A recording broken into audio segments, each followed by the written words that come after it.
Hello, I'm Mike, and today I'd like to talk to you a little bit about my house rules for D&D 5th edition. Because I do like D&D 5th edition, and I think the basic essential rules are really good, but every table has a couple of things that just work a little differently. To be quite honest, that's the nature of the game. So I'm going to talk about the house rules I have at my table and a little bit about the mentality and motivation behind each of them. First off, I mentioned this in my rolling for stats video, but it definitely applies here. If my players decide to roll for stats, then once they've had their final rolls, I want them to add up all of their modifiers. Not their ability scores, their ability modifiers. They subtract the negatives, they add the positives, and if they don't have at least a +2, I allow them to reroll, because I think that their abilities are probably going to be a little bit too low for them to have fun. The reason I have this is because we've all had that moment when somebody rolls their dice, rolls their stats, and looks at it and goes, ugh, they made a mistake, or they feel they made a mistake. But they don't know how to broach it with the DM. They don't know how to address the fact that they want to walk it back. Can they walk it back? And sometimes I let them, but I need some way to kind of determine whether I do or not. Because I don't just want to say, oh, well, I've been playing with you for longer, so, I'll let you re-roll. Or the other way around. I've been playing with you for longer, and I know you can handle some more advanced D&D, so just suffer with your worst stats. It doesn't mean that everyone's always going to be happy, but at least having a hard and fast rule, at least knowing if your stats only come out to this amount, that's the bargain, that's what you got. That at least makes it fair. I will say this is one that I am prepared to potentially evolve if I need to. I've really only had a couple of players make new characters since the pandemic started. Mostly it hasn't been an issue. We've either had ongoing campaigns or I haven't been the dungeon master. So now, I think in 2022 and 2023, I'm going to try to start some more campaigns or playing with new people or playing in person more often. And I know there's going to be more characters being rolled and more low skills probably. So this is one that might change. My second rule, and I don't think this will surprise a lot of people, is this. If you are rolling for hit points when you level up and you roll a 1, you re-roll. Continually reroll. You cannot roll a 1 for gaining new hit points when you level up. And I think you can probably guess why I have this rule. It is no fun to roll and only get a 1 for your hit points. I know you add your Constitution modifier, but it still sucks. I don't think that's going to change. That is pretty much how I wish it worked, and that's how I run my table. The third rule, and this is one I've had ever since I played 4th edition, and I just carried over into 5th because I think it helps, and I think it works really well for keeping the table moving and keeping players alive, just something I've had some problems with. Sorry, player characters alive. When you are drinking a potion, it is considered a bonus action. But if you are feeding a potion to someone else, that still counts as an action. I know that drinking a potion is an action in the rules as written. I don't love that. I don't really think that's a good decision, and I don't like it.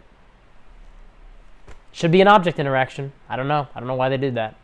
But I still consider it a bonus action. I think that's fair. This next one is one that I don't know if everyone's going to agree with me on, but I like my reasoning behind it. If you ready a spell and you don't end up casting it, you don't spend the spell slot. That's how I rule it. In the rules as written, if you're readying your action to cast a spell, you essentially cast it but don't release it. And if that spell does not go off, then that spell is wasted. The spell slot is spent. I don't do this. I prefer that you are basically ready to cast the spell, but you haven't actually cast anything, and then when the action hits, you cast. I think the reason that it is there is because the people who make D&D have a very different idea of how immediate magic is. This is something we saw when the Greyhawk initiative, Unearthed Arcana, came out, and there was this idea that casting a spell took a lot longer. It's even present in a spell like Slow, where if you cast a spell, you have to basically wait 2 turns to do it because casting a spell takes so much more time. But I don't agree with that. I understand that there's probably a reason why, for them, casting a spell takes a little longer. But to me, it doesn't involve anything that's present in what I think is interesting about the fiction and the fantasy of D&D. It's just their own ideas of how long it takes to cast a spell. And for them, the idea of holding a spell means you have to cast it on your turn because of the energy it takes or something, I don't know. Because then if you release it on your reaction, you can't just cast the spell as your reaction. But why?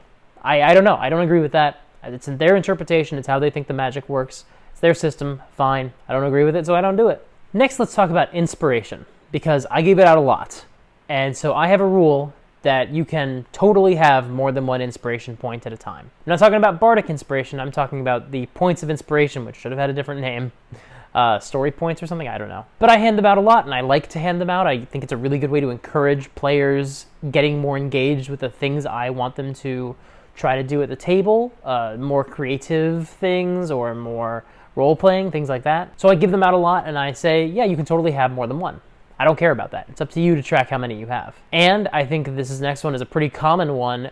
You can spend a inspiration after you roll for a reroll, like a luck point. I know that's not rules as written. You're supposed to spend it in advance to give yourself advantage, but I think a lot of tables actually spend it after the fact, and even if they don't, I personally like doing it. I think it's more fun and more interesting for how I run my tables. This next one is a rule that I have because of skill dogpiling, which is when someone rolls and they fail, and they know they failed. They know they rolled really low. And so someone else says, well, could I also roll? And then you get everyone rolling one at a time because they see the other people's failures. Or they don't know whether or not they failed, and they don't really trust that they're confident, like, oh, you got a 14.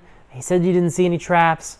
I don't know if I believe you as a player, so I'm going to roll 2. I hate that, and I think a lot of DMs hate that. And I could do a whole video about this, but just to save you a little time, I still might make the video, but you can skip it by just remembering this rule. When someone asks, can I make a history check, I will say, yes, you can, and I'll probably recommend that anyone who wants to can get in on this. It's rare that I limit it and say, only if you're proficient. I may say only certain people would have the knowledge. Like if you're playing someone from another reality, if you're playing a Genasi who's barely ever visited the plane, or if you play someone who has been living in isolation for your entire life and you wouldn't have been exposed to certain things, I might just say, no, you don't know this, you can't roll. But anyone else, I will say, yeah, you can roll. But once the first die is rolled, no one else can ask to roll. So let's say 2 of my players say, oh, I want to roll for history. I say, go ahead. And they both roll, and they both roll low. As soon as the first person's die is rolled, nobody else can ask to join the roll. Only people who've said they're going to roll by that point. Because what happens is that someone sees it and they go, ooh, that was low. Can I? No.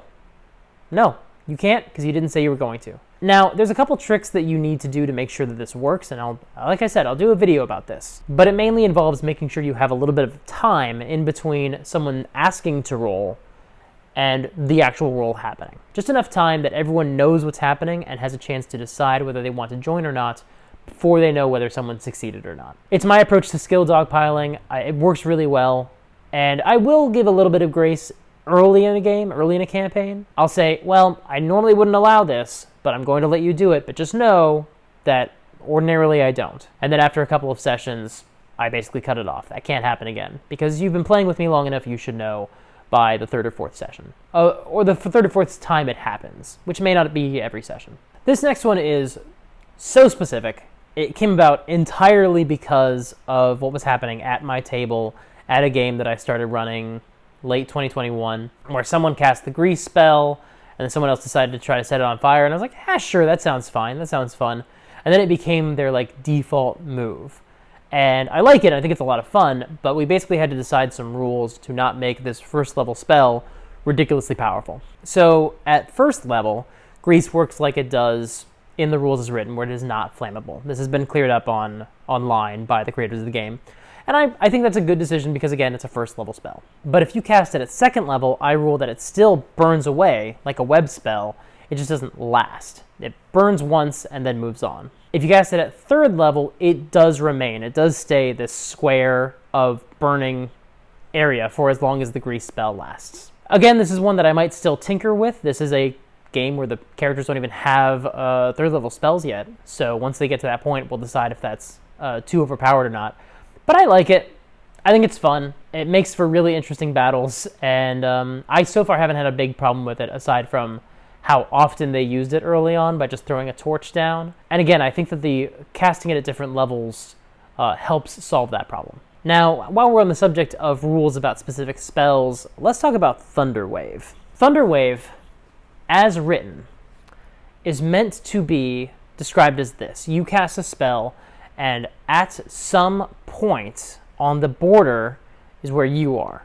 The spell comes out from you, but you're on the edge. But that's only super clear if you happen to remember the section in the book that describes spell radiuses. But most people don't remember that when they're reading the spell, or they're not thinking about it. So when they're reading the spell, it seems to a lot of players, and I've seen this happen a lot online and in my own games many times, many different players, they read it and they assume it's coming out from them in any direction. The way I resolve this is I just say you can choose. You can do either one. You can either say it comes out from you and you're in the center, or you are on the edge of it. I think it's more interesting. I think it's more fun. It's only a first level spell. It's not that powerful, and really it's situationally beneficial. I just let them do it either way. I don't care. I think that, it's totally viable to read it as coming out in either direction from you, but situationally that can be really bad for you. And so I'll say you can use it either the way that it really seems like it's saying it works, or the way it technically actually works where you're on the border. I know there are a lot of DMs who wouldn't allow both, and that's totally fine. They would either just say, no, we're going to rule that Thunderwave comes out from you and you're in the center and that's the final answer. Or they would just always remind the players, no, you're on the edge and that's how it works. I see so many people take this spell, choose this spell, because of how they think it works when they're reading the description, where it comes out in either direction. And because of that, I just let them do it either way. It's just easier.